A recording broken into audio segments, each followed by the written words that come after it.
حسن صاحب، سب سے پہلے یہ بتائیں جشن آزادی کی تیاریاں کیسی ہو رہی ہیں؟ جلدی کس بات کی ہے بھائی؟ پہلے دیکھو کرنے والے کام کر لو. میں حقیقت پسند آدمی ہوں، میں ڈریم سیلر نہیں ہوں.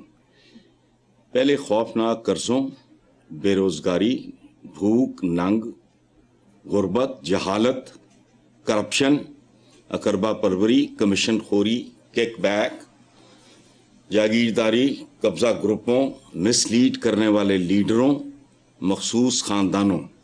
پہلے ان لوگوں سے اندھا دھند بڑھتی آبادی، کین یو امیجن، جرائم کی الغار، ان چیزوں سے آزادیاں حاصل کر لو. آزادی صرف گورے کی نہیں ہوتی، آپ اپنوں کے بھی غلام ہو سکتے ہیں. تو پھر جشن آزادی بھی منا لیں گے. فی الحال تو جیسی آزادی ہے ویسا ہی یوم آزادی ہے. اب خبروں کی طرف چلتے ہیں. اخباری رپورٹ کے مطابق ڈرگ ڈیلر انمول عرف پنکی منشیات کے 3 مقدمات میں بری، جبکہ دوسری طرف کراچی کے نوجوان بزنس مین انٹرپرینیور میر رضا علی کیس کی گتھی 17 دن گزرنے کے باوجود بھی حل نہ ہو سکی. جس طرح یاد ہے میں نے کہا تھا کہ ایان علی بچ کے بیرون ملک جب چلی گئی تو سسٹم پنکی کا بھی کچھ نہیں بگاڑ سکے گا. یہ ساری ایمان علیاں اور یہ اس طرح کی ساری، مظہر عباس ہمارے ایک دوست ہیں، انہوں نے کہا کہ میر مرتضی بھٹو کا جملہ ان کا ہے، میر مرتضی بھٹو کا کیس ہو یا میر رضا، نا انصافی ہی انصاف ہے یہاں. یہ میں ان کو کوٹ کر رہا ہوں، میں نے ٹی وی پہ سنا ہے.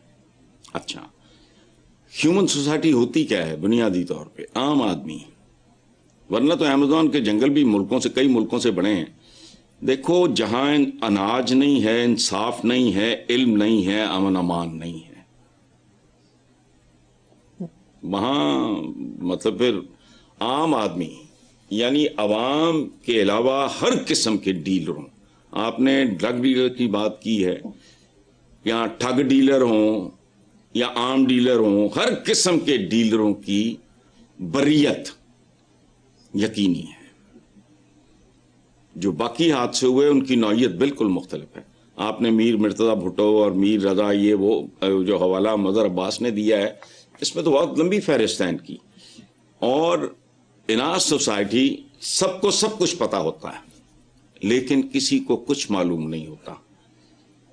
نوابزادہ لیاقت علی خان کے قتل سے لے کے میر مرتضی، یہ سب کا پتا ہے.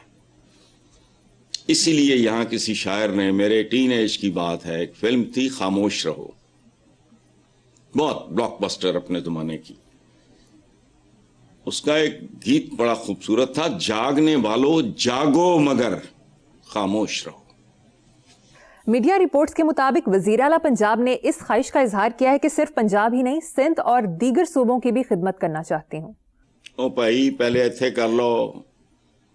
یہ خدمت نہیں ہے، راجواڑوں میں توسیع اور وسعت درکار ہے. پہلے پنجاب کے ساتھ تو جو کرنا ہے کر لو، پھر ادھر ادھر بھی دیکھ لینا. اچھا، خالد مسعود خان ہمارے ایک دوست ہیں، بہت عمدہ مزاحیہ شاعر اور کالم نگار ہیں.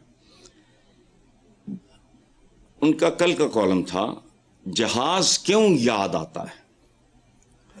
لکھتے ہیں، حکومت کو اربوں روپے میں خریدے گئے لگژری جہاز کی یاد اس لیے آتی ہے کہ لاہور کی میٹرو بس والوں نے حکومت کو نوٹس دیا تھا کہ ہمارے پاس اب پیٹرول ڈلوانے کے پیسے نہیں ہیں، سو چند دنوں میں میٹرو سروس بند ہو جائے گی. ملتان ویسٹ کمپنی والوں کا ماتم علیحدہ ہے. صفائی کا عملہ گھروں سے کوڑا اس لیے نہیں اٹھا رہا کہ پچھلے 2-3 ماہ سے ان کو تنخواہ نہیں ملی. ان کی گاڑیوں میں ڈلوانے کے لیے پیٹرول چاہیے اور پیٹرول کے لیے ان کے پاس پیسے نہیں. اچھا، جنوبی پنجاب کا واحد جو ہے وہ ٹریجری کیئر نشتر ہاسپٹل، اس کے باہر والی سڑک جو ہے کھدی ہوئی ہے، کام بند ہے. زندگی اور موت کی کشمکش جاری ہے اور راستہ نہ ملنے کی وجہ سے موت کے منہ میں لوگ چلے جاتے ہیں. سو بہتر یہی ہے کہ جتنا جو لبے ہے وہ تے گزارا کرو، وہ جو کر سکتے وہ کرو. بہتری اگر کوئی صورت ہو سکتی ہے، باقی صورتوں کی خدمت کہاں ہوتی ہے. دیکھو بات سنو، یہ ایک ایٹیچیوڈ کی بات ہے نا. حکمران خاندان، اور خدا کی قسم ہوش اڑ جاتے ہیں. وہ چند افراد پہ مشتمل ایک گھرانے کی ذمہ داری جس آدمی پہ ہوتی ہے، اس کے وقت سے پہلے بال سفید ہو جاتے ہیں. یہ حکمران خاندان تے ندیاں ٹائیاں تے سوٹ ہی نہیں کھلوندے. لیکن بہرحال یہ پبلک کنزمپشن کے لیے ہے. وفاقی وزیر مذہبی امور سردار یوسف اور سابق وفاقی وزیر اطلاعات و نشریات محمد علی دورانی نے کہا کہ سب سے پہلے ہزارہ اور بھاولپور صوبہ بنایا جائے. یار پہلے اور بعد کا کیا ہے؟ کٹھے بناؤ، گل مکاؤ، چھیڑ چھاڑ بند کرو، اگر کرنا ہے تو کرو. دیکھو جب ابتدائی سٹیج پہ جب فیزز میں علاج ہوتا ہے، ایمنی چیرا پھاڑی شروع کر دے دی، ٹھیک ہے، ساری شریانیں بند ہونے کے قریب ہوں تو پھر by pass, open heart surgery ہے، وہ سارا یہ مرحلہ وار ہوتا ہے. تو وہ آبادیوں پہ کنٹرول کا سوچو، جرائم، اور جرائم بھی ایسے جن کا ذکر کرتے ہوئے شرم آتی ہے اور یقین نہیں آتا آدمی کو کہ یہ کام تو جانور بھی نہیں کرتے. تو نئے صوبے بنانے ہیں تو بناؤ، پہلے اور بعد کیا ہے، خیر کا کام ہے، شروع کرو. پی ٹی آئی کے سیکرٹری جنرل نے پارٹی فنڈز کی خود برد کے الزامات کے جواب میں کہا کہ سیاست میں عبادت کے لیے آیا ہوں، پیسے بنانے نہیں.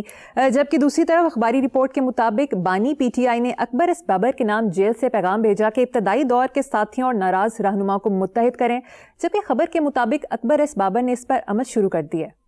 اچھا دیکھو بات سنو، اس میں انٹرسٹنگ بات ہے. پہلے تو یہ ہے نا کہ پیسے بنانے نہیں آئے. اس ملک میں اصل عبادت ہے ہی پیسے بنانا، اسی کی آڑ میں سیاست میں بھی آتے ہیں، ورنہ ملک کا یہ حال ہوتا. ثبوت ہے ایک.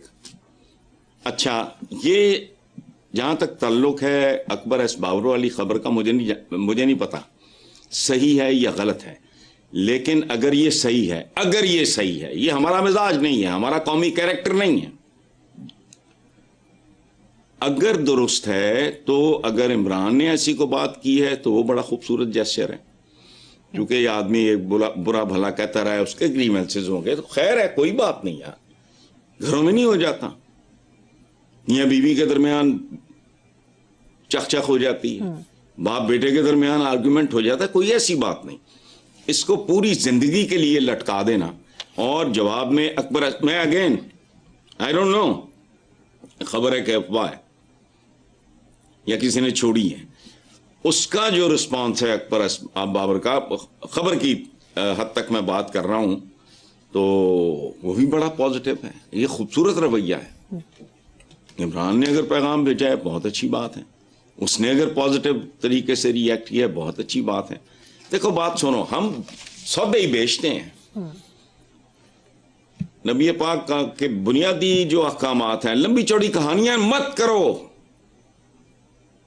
قرآن پاک کو ترجمہ اردو انگریزی کے ساتھ پڑھ لو، سیرت النبی 5 7 10 20 گوروں کی کتابیں بھی 7 2 4 وہ پڑھ لو، اور اس کے بعد بند کر لو آنکھیں اور کان اپنے کہ مسلمان ایک جسم کی مانند ہے. ایک دوسرے کو جسے کہتے ہیں تھوڑا وہ دینا ہے، ایک لائسنس یا وہ وٹ ایور مارجن دینا، اکوموڈیٹ کرنا، یا زیادتی بھی ہو اگر اس کو بھلا دینا، یہ خوبصورت بات ہے.